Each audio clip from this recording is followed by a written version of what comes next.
Baby, come back. You can blame it all on me. Hey, this is CSQUARE for Invisible Wires Podcast, and we are here on another Wednesday night. They call it Hump Day. We call it Frump Day. I don't know what that means, but we are coming here to bring the noise and the joys to your loins. We have some individuals here.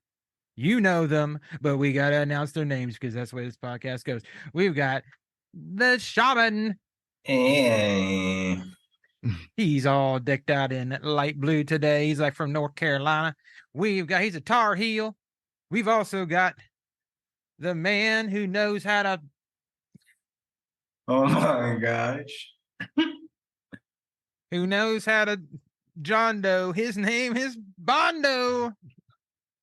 Tonight's episode brought to you by Salon Pause for your backache that's a bitch. That's Salon Pause because my back's fucked up. Go ahead and pause at the salon. Sorry. Oh my gosh. My bad. The next individual, last but not least, he knows how to put him out. His name is the Rabbit. What's cooking, y'all? Happy almost spring out of our seasonal depression. Feeling good. Let's go. Suck the energy right out of the. Do you see that? You see that? That's hope on the other side of the horizon. I'll tell you, your voice sounds so great with being next to that microphone and not across the room from it. Or 12 inches. The fact that that microphone's not in your bathroom and it's wonderful. I'm trying to instigate something here. It's not working. Well, here we are. It is the the 1st of March, the Ides of March, the winds of March are coming. Et tu, Brute. This is when Julius Caesar was killed in March, if you guys didn't know that. Let's talk about betrayal. I'll stab you in the back with my microphone. Yeah. First of all, go ahead. I assume you're pulling from our thing here. Yeah, I heard that quote. It's attributed to somebody I had never really heard of. But anyway, I thought it was interesting that the only ones who can betray you are the ones you trust. You know, I think that's a really interesting point, Bondo.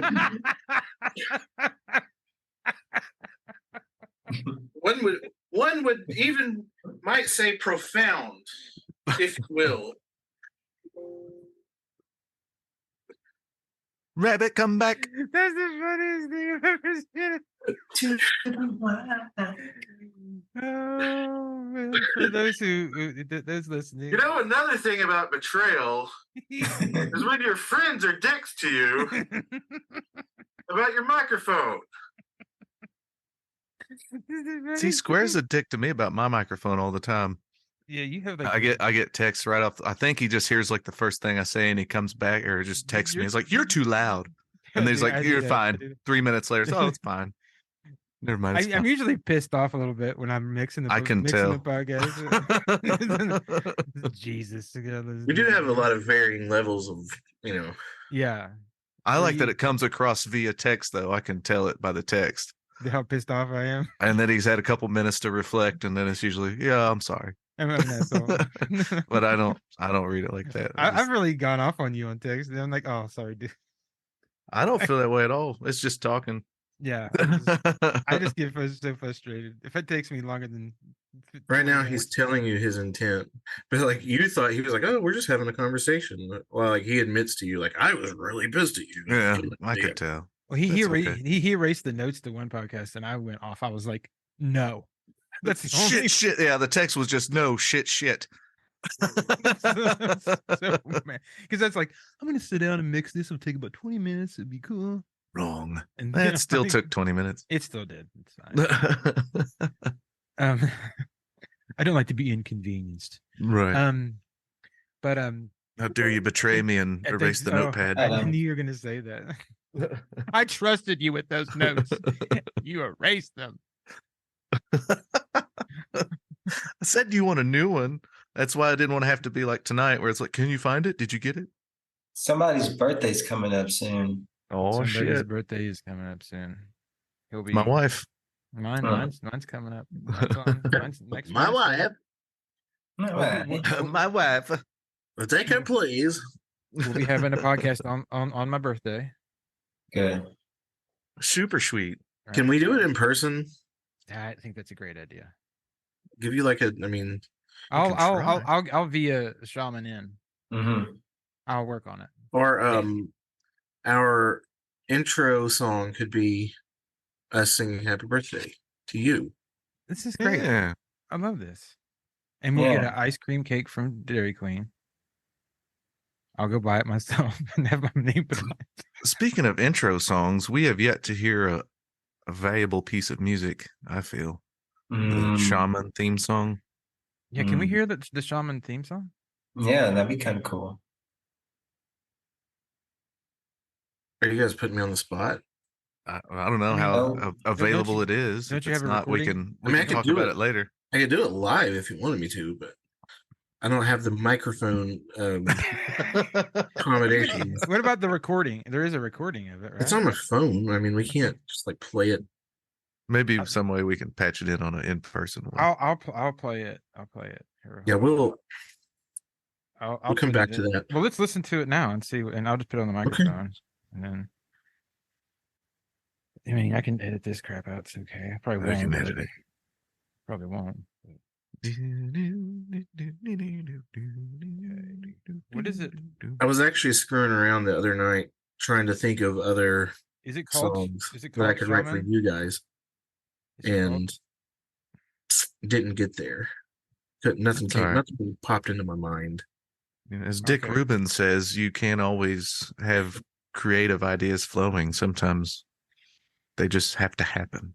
It's true. Okay, here's the Shaman theme song. We'll try it. I'll tap it. I'll squelch it in. Squelch.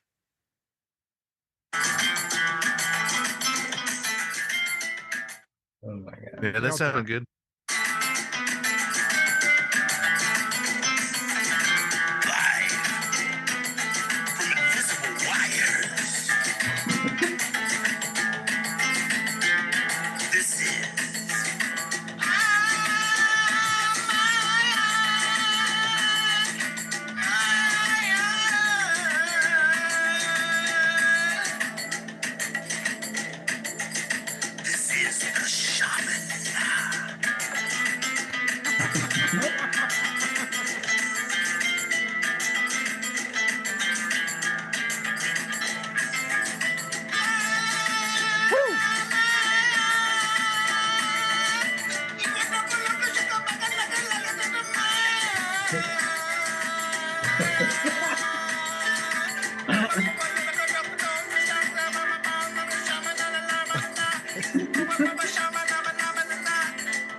Oh my god.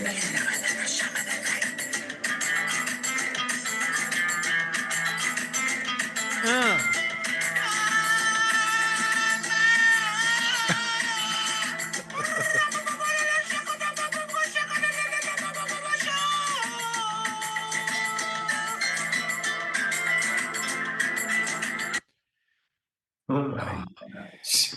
So when that recording comes through to you at 2 a.m., but you're not available to get it till 6 a.m., that is a treat.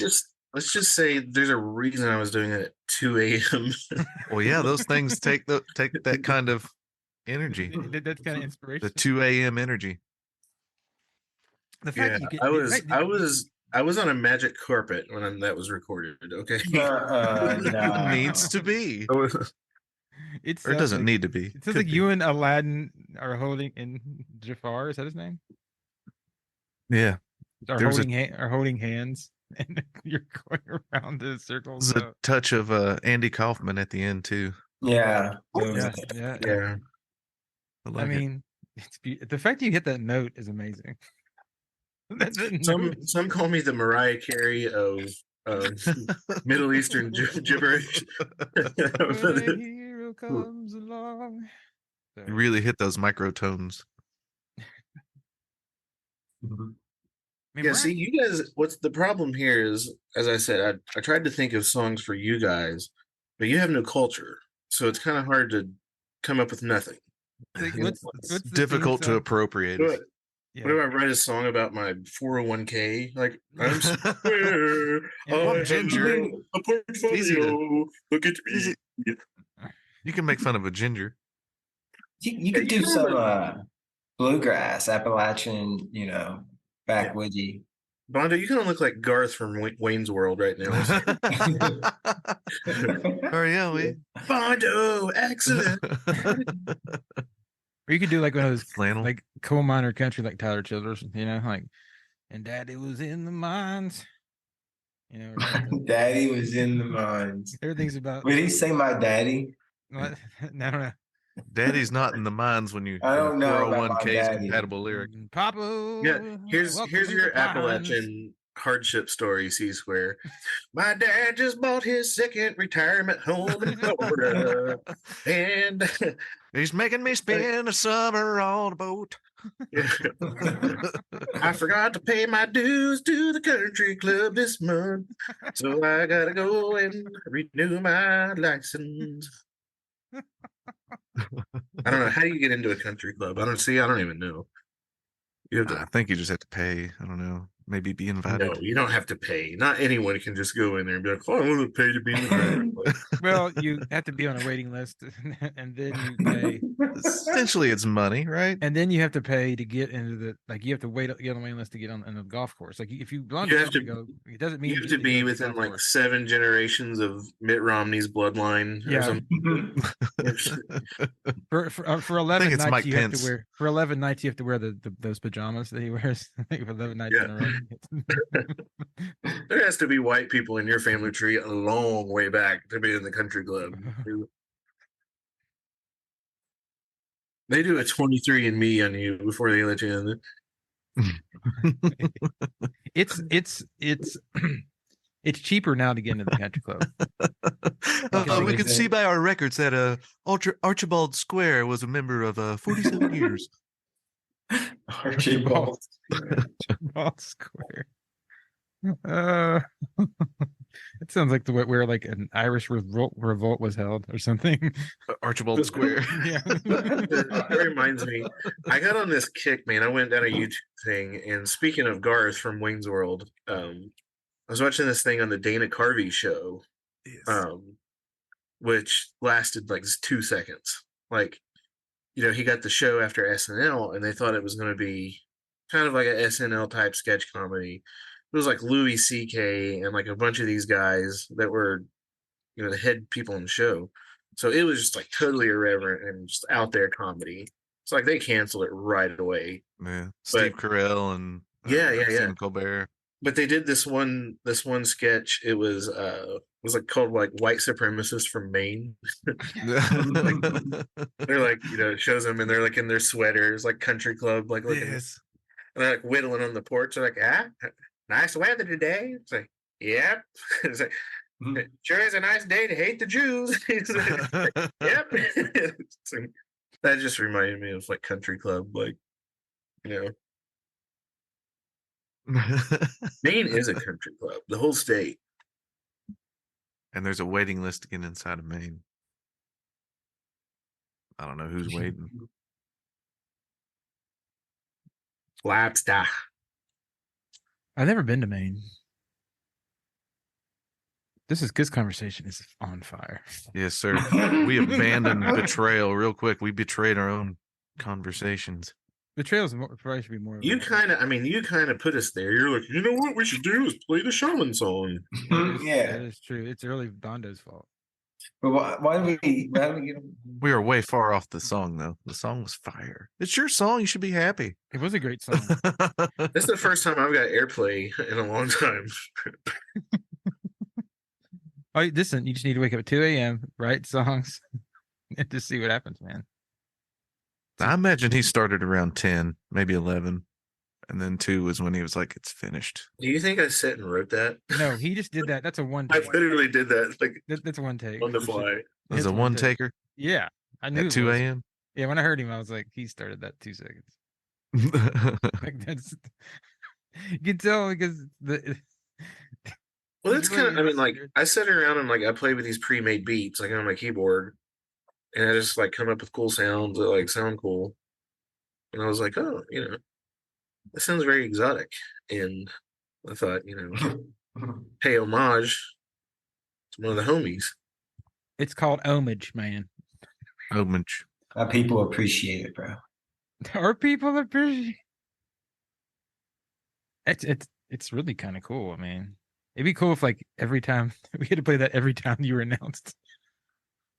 It'd take like yeah, that would be kind of cool actually. And you came out like on the video and you came out that doorway back there. You're like dancing. It'd be great. We need some belly dancers. That's what we need. Your shirt would have to be off. Shaman, you need your own entourage, a harem, if you will, of belly dancers. They're just fucking like every time you walk into a room, just like they're doing that. Like not, I don't look good doing that, but they look. That was pretty good though, bro. That was kind of nice. You need. It'd be funny if you had a bunch of belly dancers, like a bunch of hot chicks, and then like I come in and I'm one of the belly dancers too. I'm just like, start rolling my belly. That would be funny, man. What would Rabbit's song be? It'd be like, man. Yeah, let's use my song. Oh, this is good. It'd be like. Like, are you talking about? Well, he loves like the music or lyrically. You're speaking of. I'm going to start with the music. Like, yeah, he loves black gospel music. Definitely some of that up in there. He does love some black gospel music. Like, he got me into it. He was so into it, probably in the the early 2000s or mid 2000s. You were so into black gospel music that I got into it. I was like, this is fire. We'd get in my car and we would listen to black gospel music together. It was awesome. It's definitely the best gospel music. Like, forget the Crab Family. Forget all these.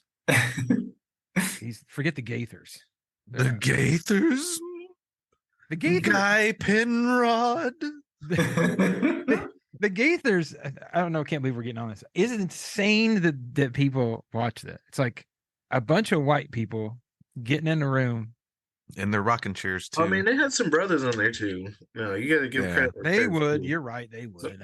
I mean, they're pretty good. Yeah, maybe. who would they have though? Is it David Phelps? Was there David Phelps? Was that his name?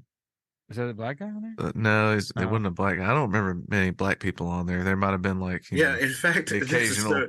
This is so bad, but sometimes they would have a separate show, and it was just the black gospel. They were segregated. They had to be in a separate one, like segregated. Yeah, I remember because Billy Preston used to do a lot of those. Dude, they would sell out like arenas. I know, in white cities. Dude, my grandma was insane. Well, that's where all the arenas are. She would take VHS tapes. And all day long, she would just she had like 3 VCRs and she'd have them going. One was like taping her soap operas, and the other was taping Dr. Phil. And like the one in her bedroom was all taping the Gaither like vocal stuff, like on TV. Man. And she would sit and watch every one of them. That's some coordination of VHS tapes for sure. Oh, she was like, it looked like the room of like NBC in like the early 90s. Like she had all these VCRs hooked up and like different. Got like a workbench over there with like tape spilled out of it. Said, I have to fix those later. Yeah. And it's like, and next we have Jethro Faithmore, and he's gonna sing us a song. What do you got for us, Jethro? Oh, I think I saw him on the hill today. When the Lord comes down and sees my face, you'll know that he left a trace. Oh gosh, the old ladies are passing out. Sorry, I just made that song up. It's wonderful. All right, come on, hit me now. Come on, tell me what's the rabbit song? The rabbit song. I mean, I think it's got to be black gospel. Definitely like a 16 beat. Right. But it's going to have another something. I think maybe some horns in there too, maybe. But no, like, I mean, I don't know what that was. But... Like maybe like a sax. Yeah. Yeah. I imagine it to be Herbie Hancockish. Yeah. We're going real Herbie Hancock. Black sure. gospel with a saxophone and a little flute action. Like synthy. It's got to have some synth. Yeah. All right. I like where it's going. It's almost like. Now tell me how insulting the words are going to be. That's where I didn't want to go. I mean, I don't know how too far is. Come on, don't be pasty white and you don't keep it tight. What? That's a very Herbie. And you're populating the earth every year. Knocking people up and getting divorced. Yeah. Perfect. You know you're going to the rabbit tier. I think you're a good family man. Yeah. Let's dream a little dream. That's great content for the podcast. Rabbit's such a good guy when I think about it. I can't really think of anything negative. Take your kids. Takes care of it. You'd be worse on her. I know how much you. I think you'd be. I saw you at that store that one time. You were feeding them. Yeah, this is the worst roast ever. How are you? You're like roasting him by complimenting him. I saw you making sure those kids had food. His penis is kind of small, but he gets the job done. Women seem to really like him for some reason. I don't know. He had a lot of fella. He had a lot of bread in his cart, but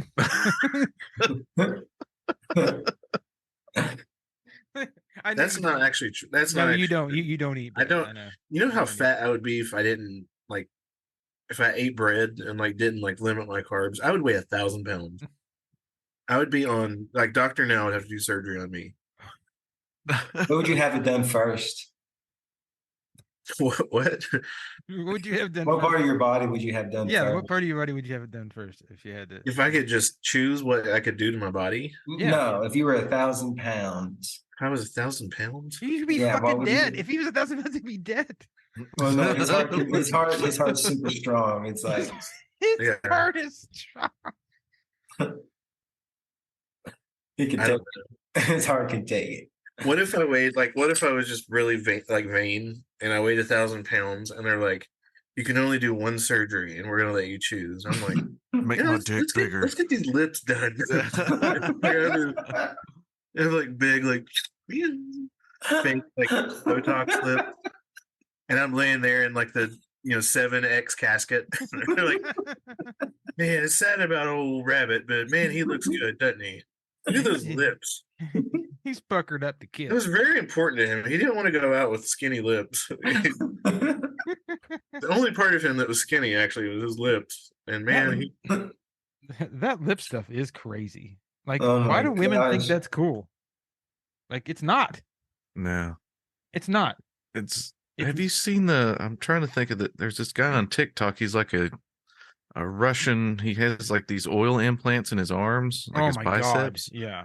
Talk about a mental health minute. This guy is off the charts, and now he's doing stuff to his face and stuff, and he'll talk about how he has mental problems. I can't understand him because he's speaking Russian or something, but there's stories written about him that has mental health problems, but he's still getting all these he's getting his chin and cheek implants, and it's just huge abnormal biceps just filled with oil. It looks like he skipped leg year. I mean, that's just like when people get calf implants and they get stuff that you could build yourself, like ass implants, you could build that yourself. You could work out and get it. Mm-hmm. Now, if that's got to be if it's a nose job, I get it. You don't like your nose, okay, I get that. I mean, I guess the body dysmorphia really is. That's what I was about to say. Thing. It's a real thing. I've met them. Yeah. Yeah. I mean, it's hard to imagine. You just think you're just stupid look in the mirror and look how stupid you look. But they don't see it that way. They have a severe misconception of what they actually look like. It's also comparison to other people. I've had clients that had body dysmorphia and they were beautiful, skinny, model level. And it didn't matter. Like they just hated themselves. And it comes from childhood and what their parents said about them. And also comparing yourself to like Instagram. And like, that's a big deal now too. Like it's dude.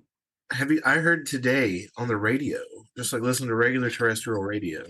It was an ad. It was like, has your child been addicted to Instagram, and have they suffered mental health issues due to blah blah blah blah blah? And I was like, wow, they're doing like lawyer ads for people suing Instagram now for like body dysmorphia and stuff. Yeah, I mean, they're going to try to sue Instagram for like if you let your kid on TikTok and Instagram and video games, that's your fault. That's your fault. Neglect. Yeah, like that's your fault. You should. How about instilling confidence in your child? I don't know, from a young age. That's something that I've seen Rabbit do, is instill confidence in all his children. Yeah. He's a good father. Mm-hmm. Yeah. I think it. I saw him once. It seems like it goes further back. Oh, my bad, bro. Couldn't hear you talk. I saw him give blood to his kid one time, just because he had a scratch. He just gave a liter of blood. He didn't need it, but he gave his kid another kidney just in case. One of his kids got 3 kidneys. Yeah, it's true. What a guy! Just in case. Now his kid's drinking soda like crazy, but one kid, he's got 3 kidneys. One kid be all right. Yeah, that's why I see it was preemptive. I knew he was going to get the sugar, so I just went ahead and gave him the kidney.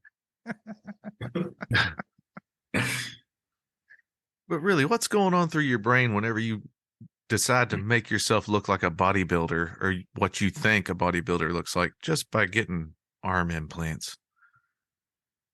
Like, you got to see yourself in the mirror and be like, this doesn't look right. That's what I'm saying. Like, they don't see it that way, I guess. Have you ever seen one of those dudes blow a bicep or anything? Oh God, that's terrible. Have you ever seen a muscle just fucking explode? I've seen him like pop off or whatever. Maybe I've seen him. It's great. Imagine trying to wipe your ass. Seriously, like, I mean, this is probably comic related, but like, you probably go from the front though, bro. Yeah, like imagine just trying to wipe your ass and just your muscles and just like boom, and then you have to wipe up the shit and muscle grease all over the thing. That's the first thing you went to is this guy going to be able to wipe his ass? Well, you see them and they stand like this. They can't. Those guys that lift like that, like, and even okay, let's say a guy doesn't blow his bicep. Let's say a guy's just huge, like those bodybuilders. That's insane. Like, that's just insane. It's just the upkeep, man. It is the amount of time you got to put into it. You have to eat 10,000 calories a day to be that. They can't be good for you. You know what I mean? Like, the extremes, like, it's not good to look like 1,000-pound sister people. It's also not good to, like, your body is just that. Well, does anybody ever really get to that level of bodybuilding without steroids? They do. Not that level, but like you can get pretty far if you eat enough. I remember my bro told me once, he said that the most someone could probably gain in a year, all natural, is probably no more than about 15 pounds of muscle. That's even pretty high number, I think. That's I mean, and that's what CSQUARE was saying just a few minutes ago. It's the amount of calories and you have to take in. Because the more muscle you build, the more calories you have to take in to keep building and maintain what you've already built. And the hours that you put into it. Yeah. You have to lift, like, I remember you and I started lifting a long time ago, Shaman. We were told to do, I think it was 24 sets of one muscle. We did it, and we did it for a while. 24 sets of, like, on biceps. Yeah, just whatever. Just and we weren't really guided in the right way. And it was so much that it was so many sets that when we first started doing it, our arms hurt so bad that we would hit each other in the arm as a joke. That's awesome. It was so We couldn't even move them really anyway. No, we couldn't move. I mean, we were told like by the worst people to do. It was really like bad. The more I kind of learn about fitness and how to build muscle and stuff like that, it seems like maybe the best way to do it is, instead of counting your repetitions, is just go until failure. Mm-hmm. Well, it's all about going to be a lot high harder. reps and low reps. If you want to get bigger muscle, you got to do high weight, low reps. That's just straight up how it is. I've done it. But if you want to go lean like Brad Pitt Fight Club, you got to do a lot of reps with lower weight. Mm-hmm. That's how it works, because it's about mitochondria. Because the more weight you use, then you're telling your cells, "Hey, I need more powerhouse of the cell." Then next time it says, "Oh, well, we better get bigger," because next time that dumbass is gonna want to lift that much weight, and then your muscle gets bigger. That's why your muscles get bigger. It's all about mitochondria is what it's all about. Because you're telling it you're going to lift something heavy. Like, it prepares you for the future. But then if you want endurance, it goes the opposite way. So if you're doing lots of reps with low reps, you're building like endurance. That's why runners are real skinny, right? And they don't have big muscle. Thanks for explaining the Krebs cycle to us there. Not only is he about mental fitness, he's about physical fitness. We're just full of all the compliments. The thing about Rabbit is he's a good guy. Did you know that Rabbit has a pre-med degree? Did you know that he actually adapted and evolved there? He can now breastfeed his children.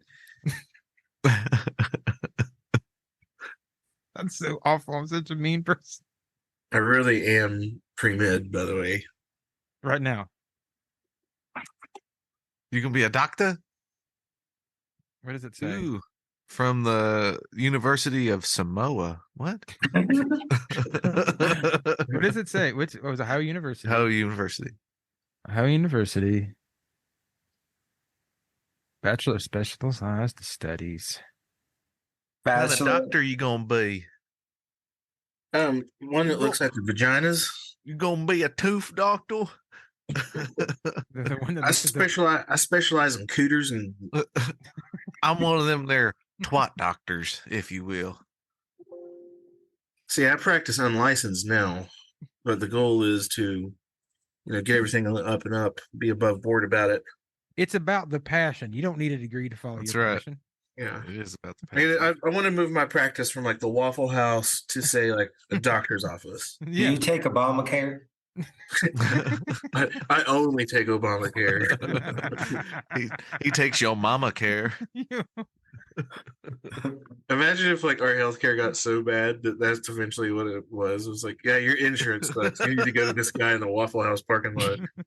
It's your mama care.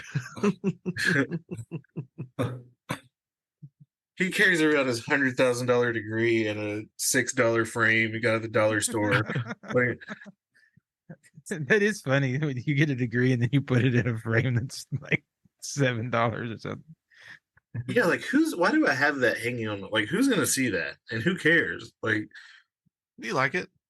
Shit, I got my fucking my name from an old job I had like sitting on my desk. It's like, nobody needs to know. The Stanley steamer guy that comes in my house to clean my carpet going to look at my degree on the wall and be like, "Holy shit, there's somebody here. Better do an extra special job for this man. He's somebody." Graduated from OU. Look at that guy. I'm going to take extra care of these carpets. So what are you going to do with your But do you really degree? It's sad though, man, because to just think that, to look at your education that way, because 50 years ago, man, that would have been huge for anyone to achieve. But now it's just like, I got $40-some thousand in debt. Oh well. I want to go work at Burger King. Nail on the head, Shaman. I've never heard him put it more simply. Anything else than that? Yeah. What's funny is like I was like kind of job hunting, and like you really can't do anything with my degree. It's like it's a pre-professional degree. Mm-hmm. So like But there was a job posted. It was like an environmental scientist job for the state of Kentucky. And looked on there, it's like you have to have a 4-year degree in natural sciences, which I do. So I was like, okay, cool. You know, I looked at the job description. You're doing like testing the soil and that kind of stuff. It paid like $30,000. I was like, somebody goes to school. Most people get tens, if not $100,000 in debt to get this degree, to come out and get a job making barely over poverty wages, if not poverty wages. They might have adjusted that for inflation now, because it used to be like 20-some $1,000 was like poverty. And now it's like, we got degree jobs given out by the government in the state that pay $30,000 when you could go work at, you know, whatever, IHOP or something and make $15 an hour. That's crazy. Yeah, it is. I mean, I got a degree in preaching. What a great idea. I mean, it was useless other than if I wanted to be a preacher, you know, useless. I would get turned down for jobs because of it. For real? Yes. How'd that work? Nobody wants the preacher to work for him. Oh, just because okay. He's not going to fit in here. He's a hyper Christian guy. Yeah. I thought you meant like it kept you from getting jobs at like a church or something. I was like, that seems kind of counterintuitive. I went to one church. You'd be the right guy for the job. I went to one church and I was like, I'm never coming back to a church again. That's the worst place to work for.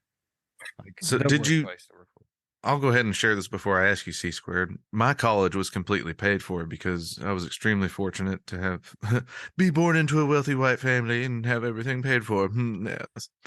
So I ask you, C-Squared. I'm a white guy and my daddy paid for everything. That's my pretty song. much. My song. As far as my education went and, you know, things I needed, I was lucky like that. Was your college paid for? From my undergrad was paid for. My dad was very reluctant because he knew it was a bad idea. But he did it. I convinced him after some tears. And please, Daddy, please. Yeah, so he finally let me. And then after I went to 2 other schools before that, because when I went to the Christian college, I'd already been to college for 2 years, and I think I wasted 60 hours. Like I just lost 60 hours when I went there. So did you just kind of flunk out? No, I never flunked out. I just changed my degree, and then they didn't accept my credits from the UK and Marshall. Oh, so you paid for a bunch of college and for hours you just couldn't use. My dad was super pumped, and and then I went to KCC or KCU or whatever, and then that took another 3 years, and then my master's though I had to pay for myself, and I'm still paying for it until I die. For real? So, yeah. Well, and my dad, but I mean, now my dad's like, I'm so proud of you, son. I mean, he's like, you know, because I'm doing pretty okay right now, so it's fine. I mean, it took me a little bit, but you know, you find your way. You find your way. You find a way to get stuff done, I guess. I don't know. I mean, social work's not exactly lucrative either. I mean, compared to like it is whenever you've gotten to the positions you've got to, I would say. Yeah. Somewhat. Yeah. It started off like my first job was a case manager. It was like $26,000 or something, which was less than I was making as a preacher. Wow. Yeah. That's kind of it was really hard. Hard time. Hey, you know what? I did see a job I almost sent you the other day. I saw listed while I was job hunting. Right. The federal prison is hiring a chaplain. That's $80,000 right there. Yeah, that's like an $80,000 a year job, and you get federal benefits. Mm-hmm. Yeah, I mean, I have free health insurance right now. It's killer. What do you say to a prison chat? I mean, like, that's what I was wondering too. Like, I would walk in there and they would smell fear, and I would be ass raped 1,000 times. I was gonna say, like, that's like they show up the first day and they're like, "I have a confession. Let me guess, is it about ass rape?" Yes, and you. And also, I'm not a priest. I'm a chaplain, so you don't really have to confess. I want to. I think chaplain means keep that to yourself, and that's what it means. Still Block C has the best ass, just so you know. like I haven't had enough trauma already for working in foster care. Good God. I mean, that's trauma itself. Probably end up with a lot of the same clients. Yeah, that's true. I mean, that's pretty statistically true. I mean, the nursing home has a whole new it's like existential angst. It's like, oh, this is what happens when you get old. Like it's crazy. Not to everyone, though. I know, but I'm just saying, like, it's possible. It's possible. I mean, if you have enough money, you won't end up in a nursing home. That's why people end up there. Like, we've been on a very themed like road because it all keeps coming back to everything. Keeps coming back to how much money do you have, and like that kind of defines your status. Yeah, it's kind of true. Is that like what are we all feeling? Is there some kind of underlying? I just need money to keep going. I don't care how much of it I have. It's as long as I have enough. Yeah, I know, but I'm just saying, like, we keep coming back to that. Is there like something in the air? Like, are we getting all occupy on us ourselves or what? Like, I think when you become an adult, like you realize that money does kind of like it can be a worry. Like if you don't have enough, are you gonna be able to have a place to live? Yeah, when you have it, you don't care about it. Yeah. Like I think about it because I'm alone. I'm by myself. Like I think about it. Like make sure that just in case something happens. Here's something cool that I thought about recently, and I'm still not sure how I answer it. So, the idea is that you ask an object what it thinks of you, kind of just like kind of put yourself in its. How much weed you smoking? But seriously, like, what would money say to you if you asked it what it thought of you? That kind of tells a lot about how you value, or Yeah, that's a good question. You better keep me, my precious. That's that. Please don't put me in another nasty girl's G-string in West Virginia. In West Virginia is the perfect thing to say. I mean, what would it say to me? It would say, I mean, it's almost like a false security. Yeah. You throw me away. I'll keep you safe. Oh, I'll make you happy, but not really. Like, it doesn't matter what you buy. Like money can't buy effort. It's almost comes back down to those people putting stuff in their body. Right? This will make you happy if you put these calf implants in. This will make you happy if you fill your biceps with oil. Hey, these butt implants will make you feel better about yourself. Would you rather have like a barter system? No. What other system do you think would be beneficial? That's tough to think of because the only reason I say that, digital and crypto coming up. There's something about how we can recognize something of value. And it might not be personally valuable to us, but someone else can value it, or we can all value kind of relatively the same things. And we have this idea of what something's worth. And so money is something that it's just a concept, obviously. We put we created the idea of money and what it means. Yeah, it's not really, it's just a representation. It really doesn't even have anything backing it. No, it's something that, it's not like it's a necessary thing. Like if humans quit existing, money would be nothing. It would be valueless, right? And it would be nice to not be so caught up. But it's either we go back to living like hunting, gathering. But even having land to do that on, there's always been some sort of concept of, I guess, wealth. But yeah, money is something that it's kind of a hard balance to keep, because you do want to make just enough to where you got everything taken care of and a little bit to sit on for savings and things. But you don't want to have so much to where you're always worried about it, or you're always worried about not having it. Yeah, I've never worried about it when I had it. I worried about it when I don't have it. I worry about it less when I have it. A lot of times, if you worry that you have it, you worry about losing it. That is true. But that's also like. But that's one of the things I'm feel lucky about is I've never been like, oh, I'm going to lose it. I'm going to get all this money and I'm going to lose it. I've never felt like that.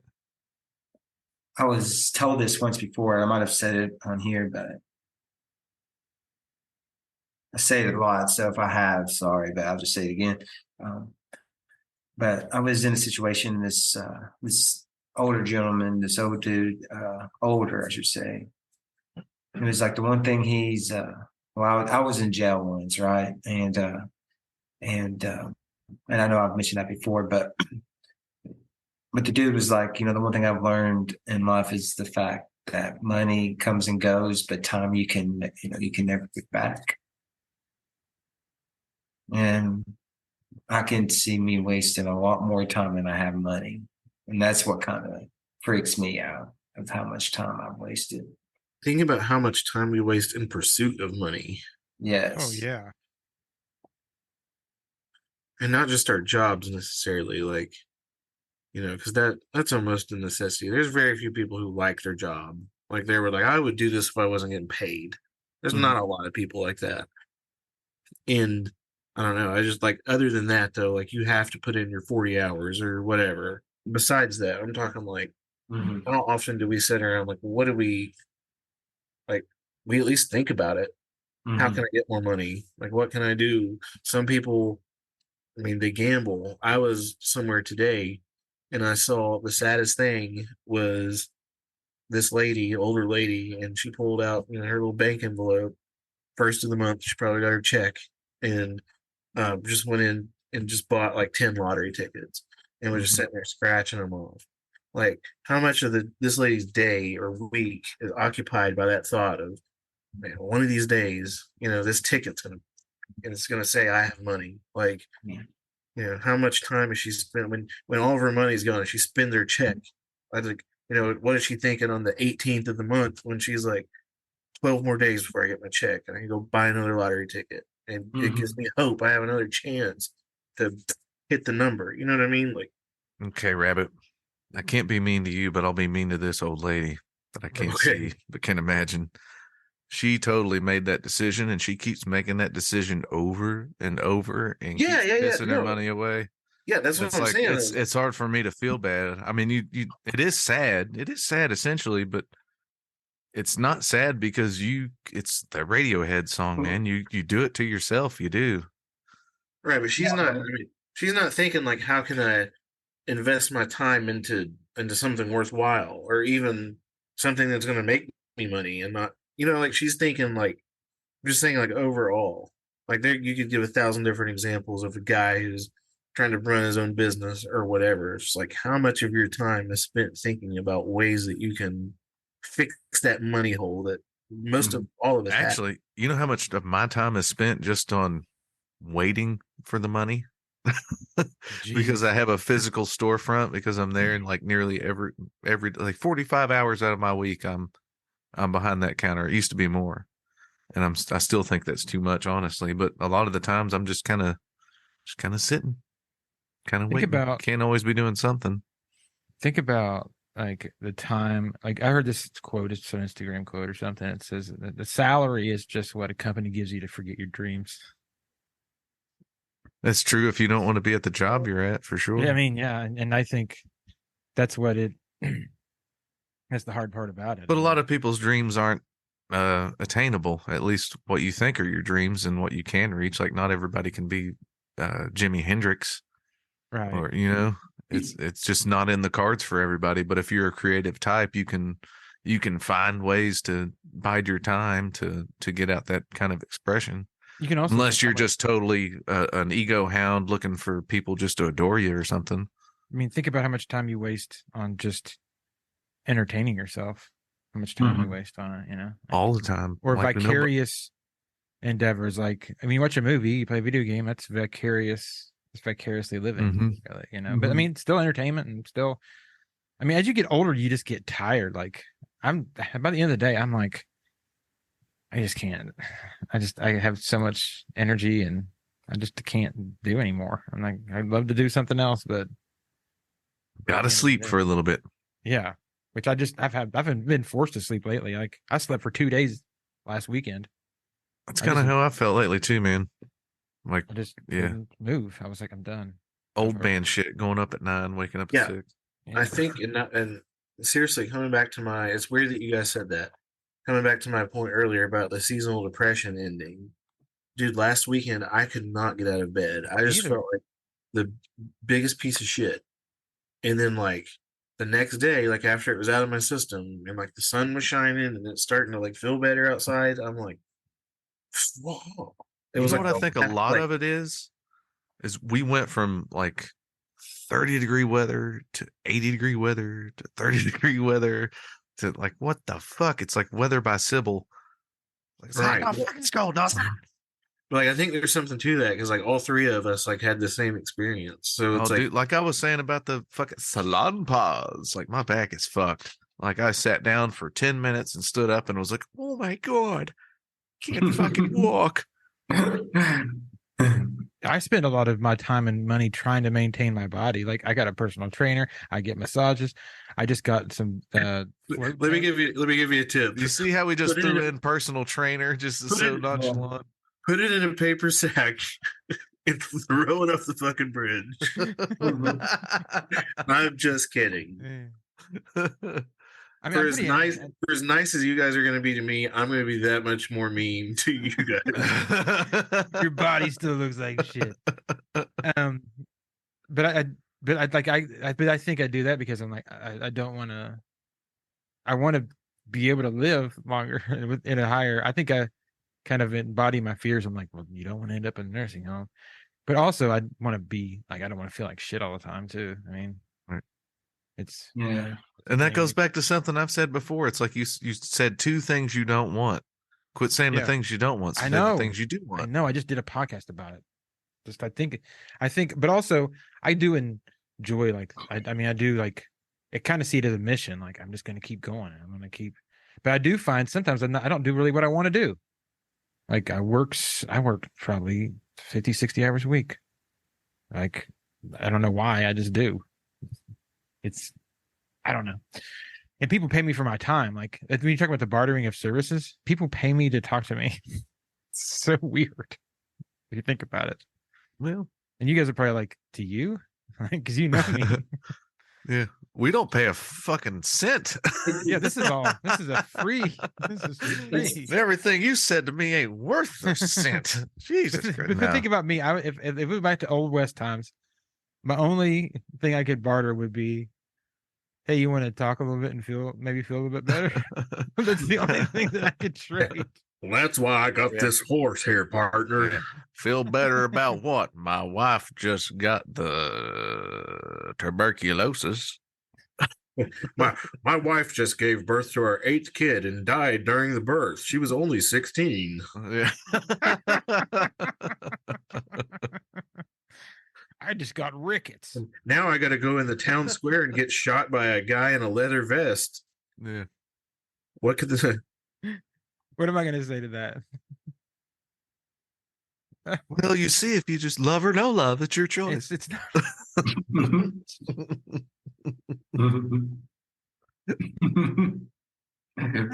What the fuck you talking about, Pilgrim? I would love to not have dysentery. That's Seems I'm gonna shit my brains out and check out. Think about like back then, if you got any kind of disease, you were dead. Yeah, you literally could just shit yourself to death. Not any kind. If you had Did you get a cut on your hand and the infection just you could just get it cut off and die. I think it's crazy how they started figuring out things of how to preserve life. You know, it's not like it just hit our generation. I mean, it started. Medicine goes way way it took them a long ass time to get some antibacterial soap in here. It's just crazy how, you know, humans were able to stumble upon those type of discoveries, right? It's like, if you think about this though, they didn't have anesthesia to do surgery till like 1846. Yeah. So they were doing surgery. Like, well, it depends. holding people. No, I've listened to the whole podcast on it. They're holding people down. They were getting them drunk. They were doing they were bleeding everywhere. They're like, and they were excited about it. Like, we're gonna get this guy and we're gonna get into his, like, it's crazy what they did. And it took them until 1846. That's not that far away. No. Like, I saw there was a woman in surgery, a violinist. I sent it to you all, I think, having brain surgery, and they kept her awake so she could play her violin and make sure like none of her motor skills were affected. So she's got her fucking head opening and she's playing violin on the operating table. You watched it? I sent it to you too. Yeah, I ain't gonna watch that. No way. No, it's not. You don't see, like, they have the screen on the back of her head. You just see her playing the violin, and there's doctors behind her. Yeah, it's not gross. They were like using chloroform forever. I want to know why harmonicas were so easily accessible in the West. That's a really good question. Wow, you ever notice that? A really good question. You ever notice that? It's like they didn't have medical care or like any kind of surgery. It's like, bring the bone collar. Yeah, goddamn hobo could play that harp. Yeah, my wife just died during childbirth. If you think about it, it's an easily made instrument. It's easily carried. Like, how do you know it's easily made? Have you ever made one? I don't know. I didn't know if you know this. He's a reedist. I'm a reedist. I have a harmonica shop in my garage now. What key would you like? I'm working on a B flat right now. I like a G sharp. This is turning into origins of stuff. Harmonicas were invented in Europe in the 1820s as an aid for tuning pianos, but they didn't really take off until they crossed the Atlantic. Then the Old West got a hold of them. That's right. Was labor and production of the instruments, production of the instruments was labor intensive. However, and demand was inconsistent. That drove the industry to economically disadvantaged parts of Europe, where workers shifted back and forth between working in traditional agriculture and taking industrial jobs. Yeah, more boring shit. Why did so many Americans buy harmonicas? I don't know. In part, it was because the instrument showed up in the right time. In the years after the Civil War, the country was industrializing rapidly. Families had increasing amounts of disposable income, and distribution systems like mail order catalogs were on the rise. That's pretty cool. Hey, Dad, I'd like one of those harmonicas for.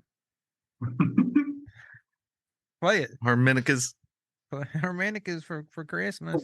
Son, you're going to be in the fields. You're not an artist. Then here comes old Billy. He's going to play a song. Give us something, Billy. I guess that would be like kind of like the drummer boy, like, during the nativity. It's like, yeah, we're on our way to see the Savior. He's getting ready to be born. And there's just like the little fucker phone. Boom, boom,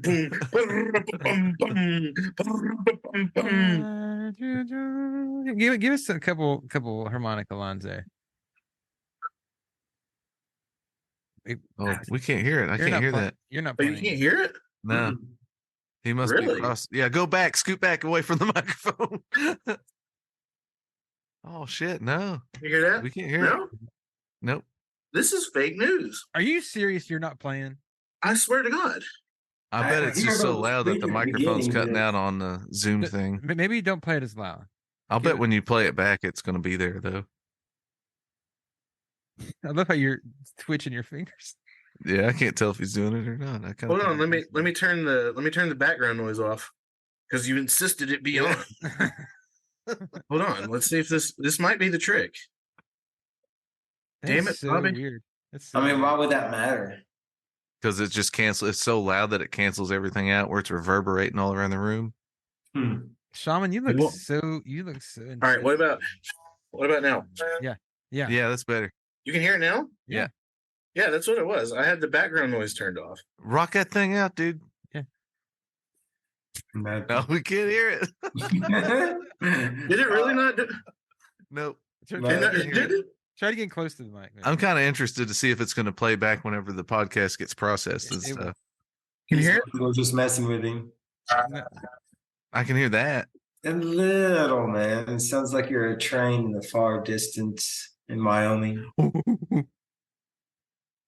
What? Moving on up. This is insane. I really want to hear if this plays back now. Zoom is canceling all harmonicas played on over the internet. There's a Zoom conspiracy. has betrayed our ears. We have trusted it, and it has betrayed us. Oh my god, that is hilarious! It won't pick up the frequency of a harmonica. This says it actually has a sound for musicians. Yeah, try that because I was messing with that earlier. Okay, is there anti-harmonica filter? All right, what about now? Anything? Yes. Yeah, okay. You got it now? Yeah. Real? Yeah. That? Yeah. Yeah. Yeah. No. Part of it. God damn it. Nope. Oh man. No, it's gone, bro. That is crazy. Yeah. Zoom, you have a lot of problems. But that's about it. Man. Zoom has, it's been a great tool for us, but it has its downsides. There's like 7 of them that I could probably rattle off by now. You know what? You know what? Teams wouldn't do this to us. Go-to meeting wouldn't do this to us. Bill Gates is the biggest harmonica fan that I know. He is. Yeah, he owns the first harmonica. That's why he owns all the farmland that he owns now. It's because he wants all the harmonicas to play on the farmlands. Mm-hmm. That's exactly why. There's no real insidious reason. Right. No, couldn't be. It's funny. I guess I don't know why I keep going back to this. Maybe it's like just sticking in my head. But like, think about like you have a duel, right? In the town square at high noon, and Black Bart's looking for you and your crew and all of this stuff. And the whole day is spent trying to get away from these people who are trying to find you. Then at night, you light a fire and play the harmonica. What else could say, here I am, coyote. Here I am, guy that's looking for me to, shoot me and steal my money. Here we are. Oh, you can't find me? Let me play the harmonica lick so I can make sure you know where I'm at. Man, that's not. I've seen quite a bit of westerns, man. You never would see Clint Eastwood or John Wayne do anything like that. I watched The Virginian too. I watch. And you would never see The Virginian do that. Dutch, you better put that harmonica down now, Dutch. Nobody who plays harmonica around a campfire has any beef with anyone. Everybody loves Chad. He plays harmonica. He never Jack Palance and City Slickers. Yeah, it's true. That's a great movie. That is a good movie. That one thing, both of them. Mm-hmm. It's the perfect midlife crisis movie. And that one thing. Then City Slickers 2 comes out. It's good. That you got to find 2 things. They replaced Bruno Kirby with John Lovitz. I love John Lovitz. Imagine being John Popper. Like the one thing that you're good at in the world, harmonica, right? And like everyone's like, man, this guy can play the harmonica. Let's hear it. And he goes, and he goes to town, and they're like, well, that was awesome. Anyways. Yeah, do it again. Never ask for a second song. Like he can also sing. Harmonica just kind of gets old really fast. Do y'all remember him getting popped? Like he got arrested for some shit. Yeah. Like he had a bunch of weapons and seems like there were some drugs too. John Popper, Popper don't play. Papa don't play. Papa be popping caps and he's one of those dudes that he weighed like 500 pounds. Mm-hmm. Yeah, I saw him this summer. And he lost a bunch of weight and he was killer. They're a great band. I think the drummer also got arrested for some kid stuff. Oh. Yeah.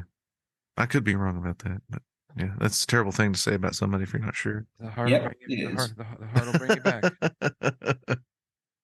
Is that the song? Yeah, the hook will bring you back. Oh yeah, the hook. Why'd I say heart? The Pete Does win again. I mean mountains. They were great though live. I mean, I saw them this summer. It's pretty. I mean, I got bored after like the 10th song and I went home. But yeah, how many Traveler songs can you throw out there? How many? Yeah, it's kind of redundant. Like the harmonica solo. Yeah. It's like okay, we've seen this the last 7 songs. Like what? Why is you can blow the reeds out of it? Well, why is that redundant? But a guitar is not. A guitar is too. I think the guitar is kind of redundant. It can be depending on the style, but really, like there's fast songs and there's slow songs, and you could do harmonica stuff on either one of them. But like the thing about a harmonica is like it's it's a scale instrument. Yeah. Right? I guarantee you, all of us have the same John Popper running through our heads. But like the piano is every note that there is.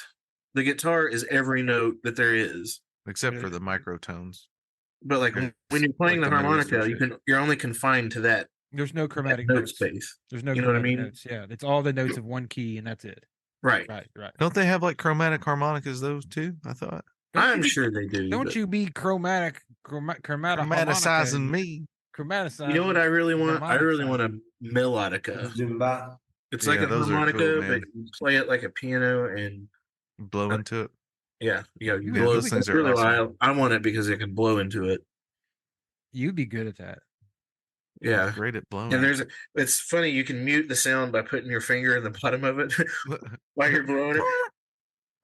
It sounds like a hot Friday night right there.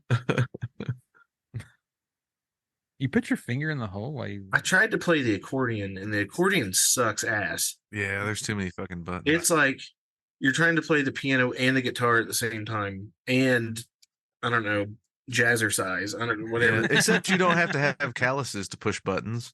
Right. There's that, but there's like 500 buttons. And like, if you look at piano, like you can tell it. Like you can tell, oh, well, that's the C. Like that's C. That's F. That's B flat. Yeah, 12 notes like, in between. You look at an accordion, it's just black buttons. You're like, I don't know which one's C. Like, you know, I don't know. Like, it is you can play it though. I've seen you play it. No, I can't. It's awful. Oh. Shout out to my Polish people out there who rock the accordion. Polka and Mexicans. Mexicans, they play it too. And the Irish. And the Dutch. I can play Molif Kintyre like a little bit. But that's bagpipes. Sorry. Shaman looks so cool right now. He looks like he's in a horror He looks movie. like the Shroud of Turin. He does look like the Shroud of Turin. I'm gonna take a picture of this. It's so great. He looks like the Shroud. He's the body. Don't smile. If Jesus wore a ball cap, that's what Jesus. You look like Jesus, the pizza delivery guy.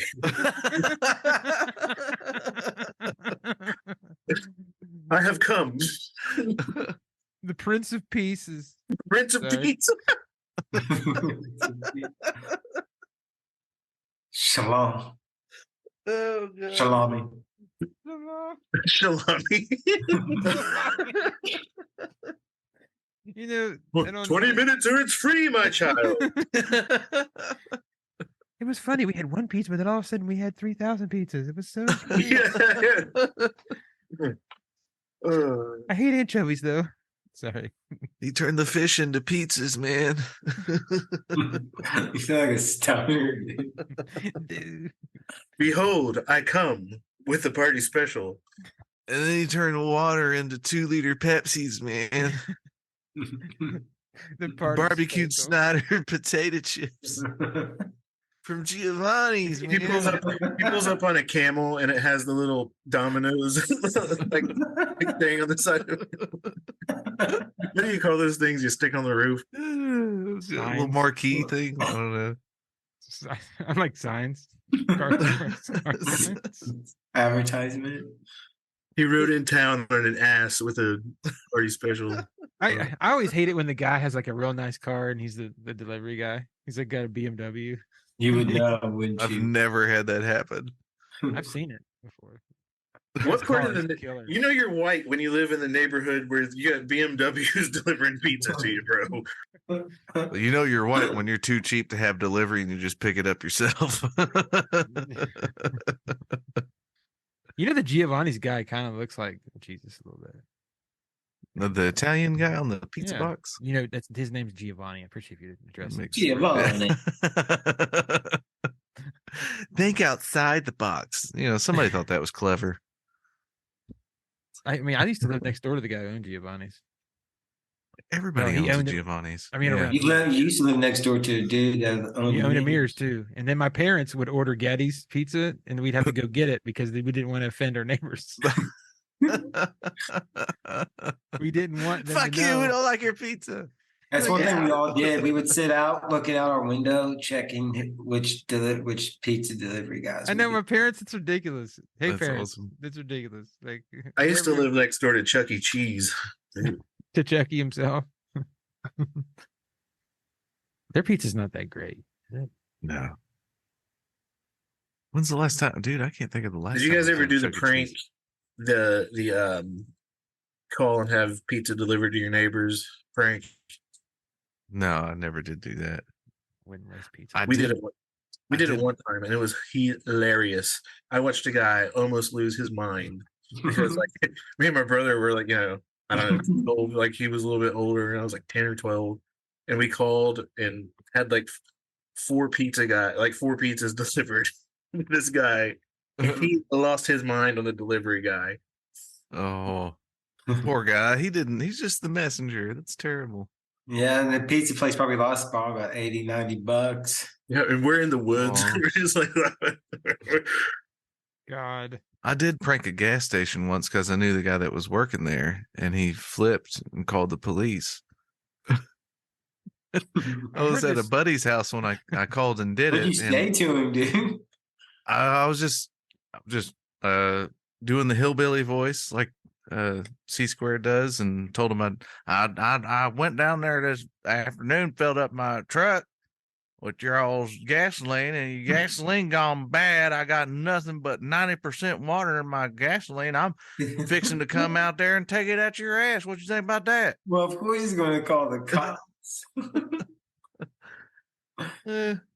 I don't know. Yeah, that's terrible.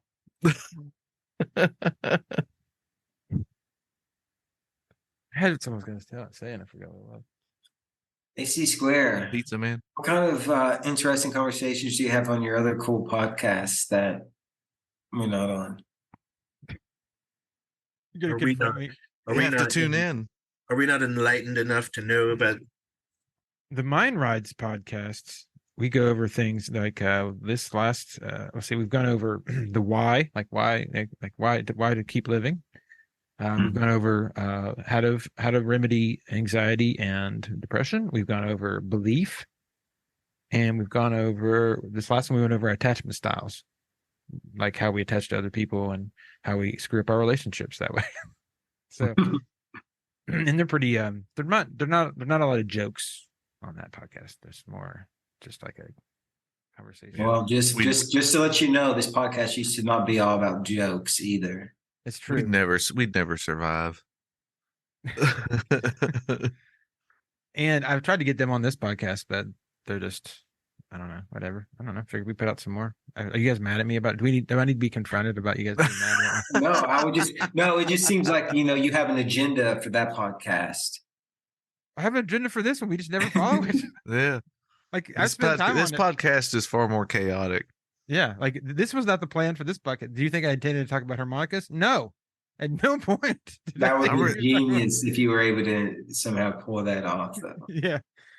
Okay. I really think it's cool. And if anybody out there even sticks around for any of these podcasts out there, God bless you, because there's not much planning that goes into it. But I like doing it specifically for that reason right there, is just the chaos of it.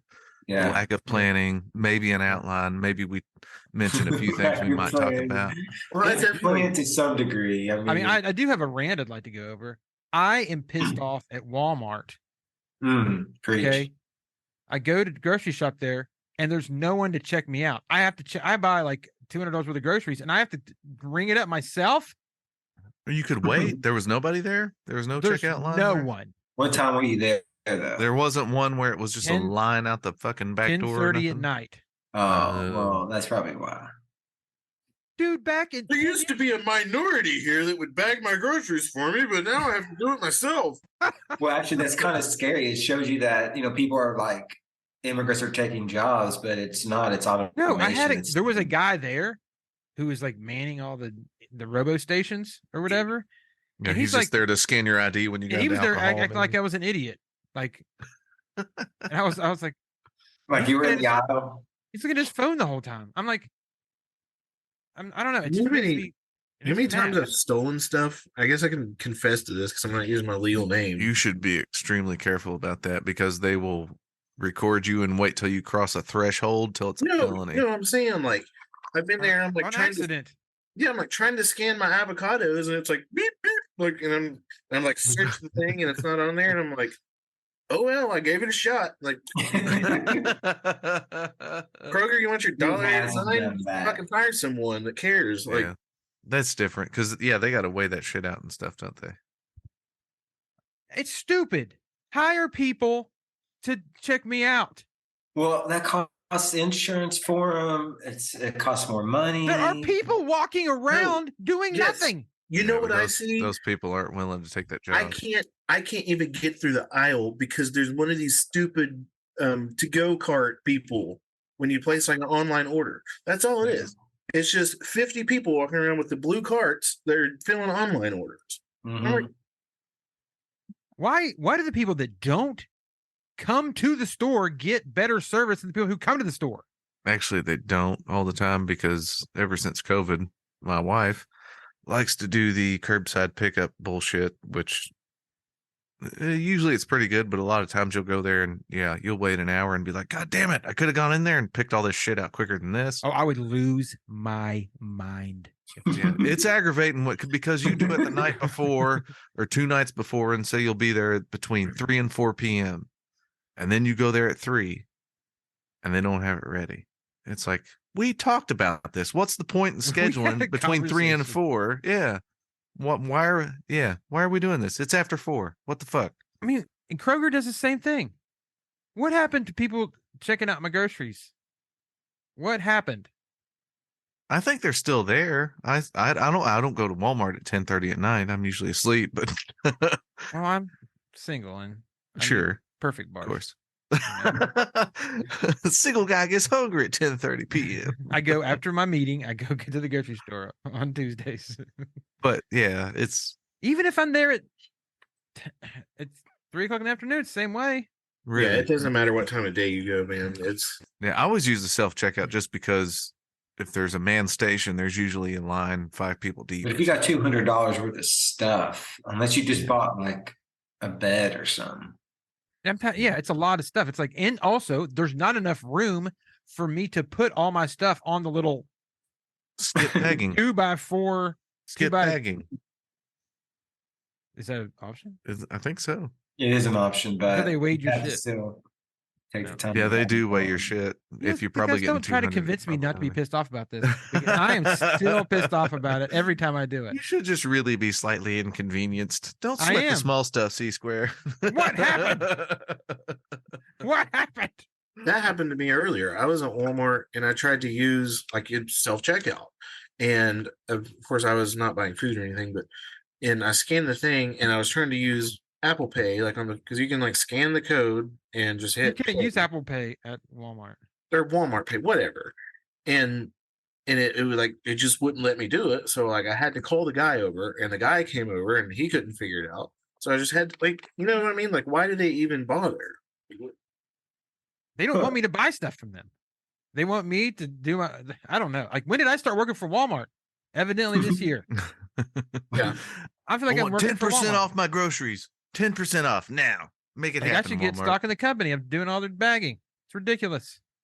Anyway, that's just. They probably charge you for bags too, don't they? What does that say about us, though? Like, where are we at as a society? You know what I mean? Like, yeah, I'm pretty happy that I can just go to Walmart and get $200 worth of shit and just beep boop bop boop beep. Yeah, but man, I mean, think about like that's almost like somewhat hubris to expect people to come in and like not only have to shop yourself, which I get it, like, but you also have to check yourself out, you know.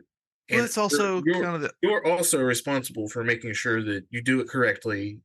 You know, like it's just having somebody there at the end of that little conveyor belt is just kind of the way it's always been done to pack your things up nice and neat so that you can transport from said grocery store to your trunk to the house.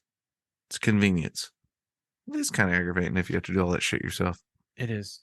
But especially when you've grown accustomed to someone being at the end of that conveyor belt doing it. Yeah, but I guess the difference is, you know, when someone's doing it for you, they're getting paid for that services.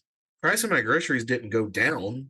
Now that I'm the one that's bagging them, like I'm paying $10.99 a pound for beef, whether somebody's ringing it up for me or not.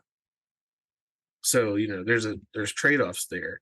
So is that job just not available, or is it just there are people walking around doing nothing that could be on the I don't think Walmart shares your point of view, though.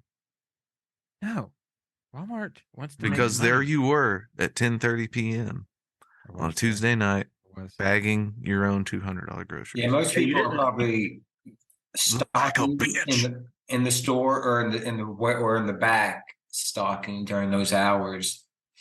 I will say they have one, and it's just automation is just taking over, and it's just getting much easier. Yeah, I was gonna say you wanting that shit was more important than the moral crisis you were facing, because you didn't leave your buggy and walk out.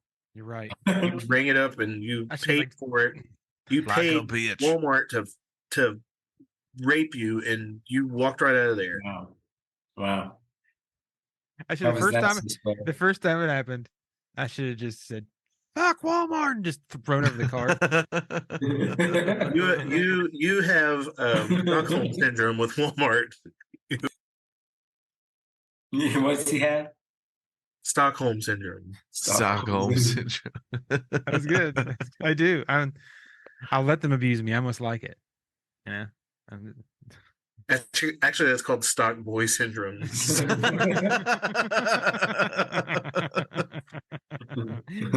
Getting flashbacks from Journeys. Maybe.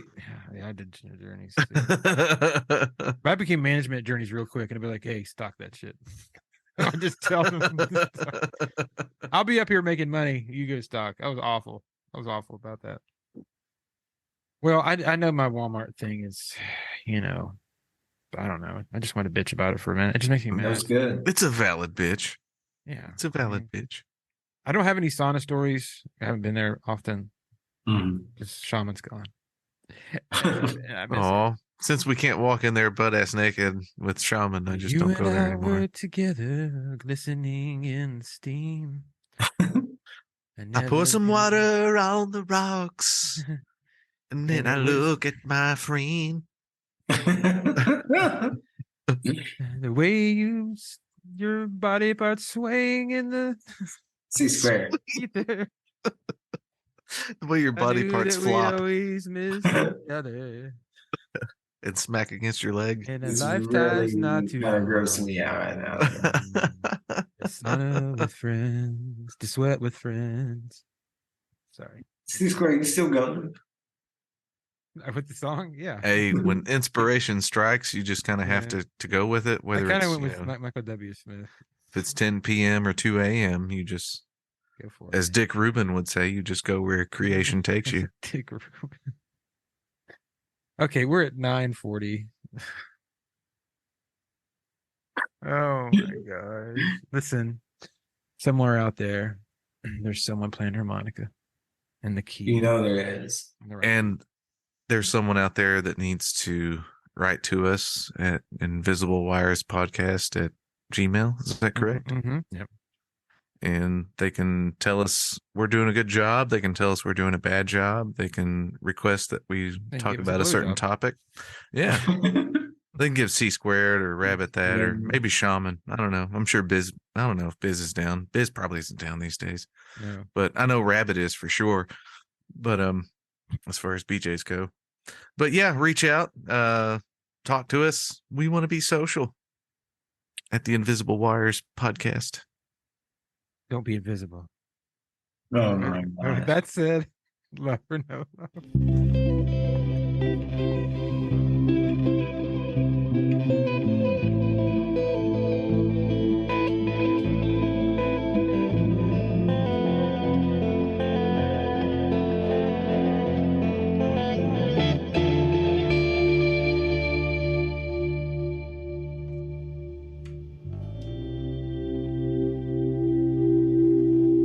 Thank you for listening to the Invisible Wires podcast. You can email us at invisiblewirespodcast@gmail.com. You can interface with us on Instagram at invisible_wires. We appreciate you listening, and we hope you have a great week.